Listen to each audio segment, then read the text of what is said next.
Well, let's bring in Jeremy Konyndyk, who is the president of Refugees International. Thank you very much for joining us live from Washington, D.C. Jeremy, the humanitarian situation is clearly catastrophic. How much worse can it get? It can get quite a lot worse than where it has been for the last couple of months. The ceasefire has enabled a substantial surge of relief activity. And I think the risk we see now is that several of the sort of firewalls that have been holding back the possibility of a widespread famine. And of course, there has been this substantial risk of famine in Gaza really since almost the beginning of the war. And we've seen a direct correlation between the severity of hunger and the degree to which the Israeli government and the Israeli military have allowed aid access. So it's been a relatively better period for the last couple of months because of the ceasefire. There has been a lot more aid being allowed in by the Israeli government up until the last couple of weeks. All of that now is falling apart. The ceasefire has broken. The attacks are underway again. As you reported earlier, there was a strike on a UN facility, a fatal strike on a UN facility earlier today.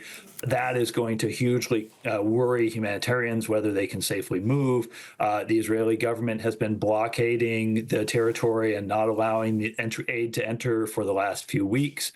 And now with the retaking of the Netzarim corridor, we saw earlier in the war when the IDF was on that corridor that they used it to prevent the return and the movement of displaced people, but also used that to greatly impede the delivery of aid, and in particular to prevent aid from southern Gaza from going into northern Gaza. So you really used it as a stranglehold on the population of northern Gaza. So you put all of those things together, along with, of course, the global freeze on U.S. assistance that is preventing aid from the U.S. government, which had been the largest provider of aid in Gaza. You put all that together, and it is a frightening picture of what could be coming, and it's not hard to imagine that we could be talking about famine in Gaza again in the near future.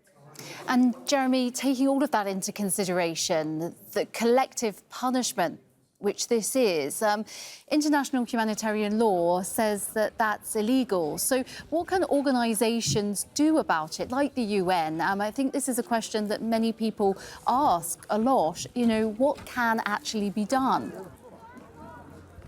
Well, and to that point, the comments by Defense Minister Katz earlier today, what comes next will be much harder and you will pay the full price, addressed to the Palestinian people in Gaza, that is a fairly explicit expression of intent for collective punishment. And his comments about evacuation are very concerning because, as we've seen throughout the war, evacuation does not mean evacuation to safety. It just means unsupported forced displacement without any actual assurance or guarantee of real protection.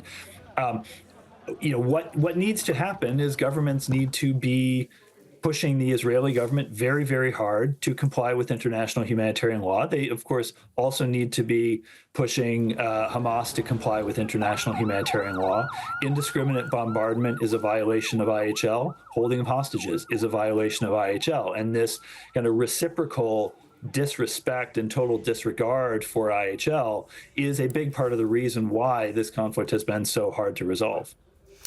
And Jeremy, with the Netzarim corridor now being retaken by Israeli military forces, how will that impact things for refugees? Because it seems like there's absolutely nowhere for them to go that's safe.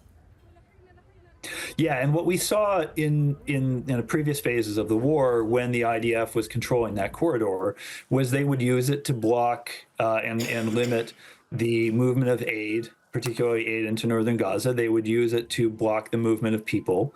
And they use that to exert control over the civilian population and over aid operations. So it is a very worrying sign, once again, if that is resuming. We also saw numerous incidents of harassment of aid organizations by the IDF at the checkpoints on that corridor. So it is a risk for the safety of aid workers as well. OK, we'll leave it there. Jeremy Konyndyk, we really appreciate your time and your expertise on this matter. Thank you. Thank you.